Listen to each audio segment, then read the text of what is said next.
Welcome back to the channel, guys. Welcome to Apache Junction, Arizona, and welcome to another video. Have you ever wondered how a Mitsubishi Eclipse or an Eagle Talon or maybe even a Plymouth Laser handles?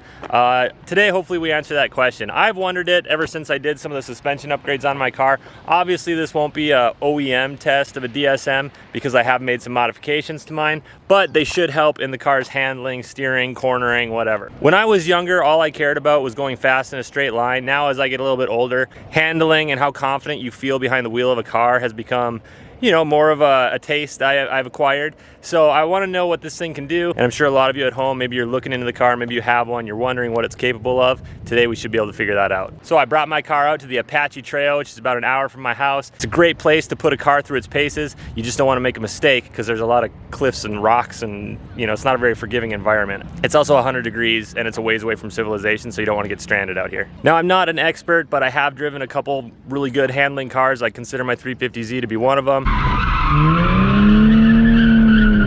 That Porsche GT3 I took out 6 months ago was good. The GT350 Mustang,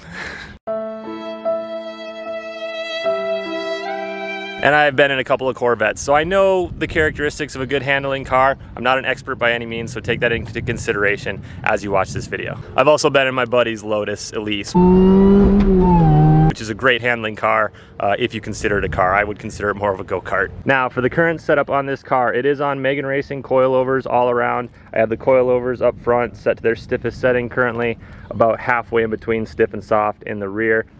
Camber on the car, there's a little bit additional camber for the corners. Up front, I've got -2 degrees. In back, I'm running -1.5 degrees of camber for hopefully a little bit more tire on the ground in the corners. Toe is set to 0, and the tires are 235, 40, 18 Federal RS RRs all around, and they're pretty new. They maybe got 1,000 miles on them, so this should be a pretty good test. Okay, enough talking, let's do some driving. In case any of you have ever wanted to do point of view footage, I just use my GoPro, go down here, widen the lens out. I think I just do the wide setting, and then I just use a headband set thing, but I don't put it on my head, I actually bite down on this. All right, here we go.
right, that was really freaking fun. I'm going to head back into town, sort of gather my thoughts on the car, maybe make a few notes, and then we'll wrap the video up.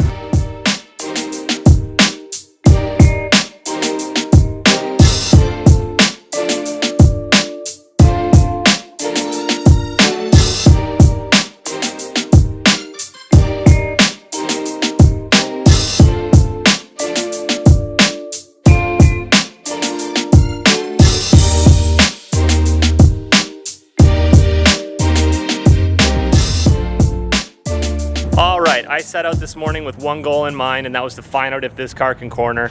The short answer, yes, this car corners very well. It put a smile on my face coming out of Apache Junction, so much so I even called one of my buddies and I was chatting about it, and you know, I had to laugh a little bit because I'm like, this thing actually was pretty impressive. It's kind of cool to push a little 99 Mitsubishi Eclipse with a 4-cylinder through the corners like that, and the fact that this car was that good, you know, 22, 23 years ago now, is pretty freaking impressive. That said, it's not perfect. There's a couple things that if you wanted it to be perfect, and granted, nothing can be perfect, FYI, but if you wanted to make it that much better, money wasn't an object, here are the things I would do. First things first, I think you probably want to upgrade the seats. The bolsters on here, I was getting tossed around a little bit. They're not bad, but I was using my knees quite a bit on the door and center console to kind of hold me in the middle of the seat. So that would be one thing. The steering, there's just a tiny bit of on-center vagueness. The steering is actually really good though. The alignment I got a couple weeks back helped it so much, but I think if we did a little bit of toe in, it might tighten up a little bit more. But I think with the way the car is designed, I'm not sure what kind of rack this thing runs, but you know, it's not as crisp and as tight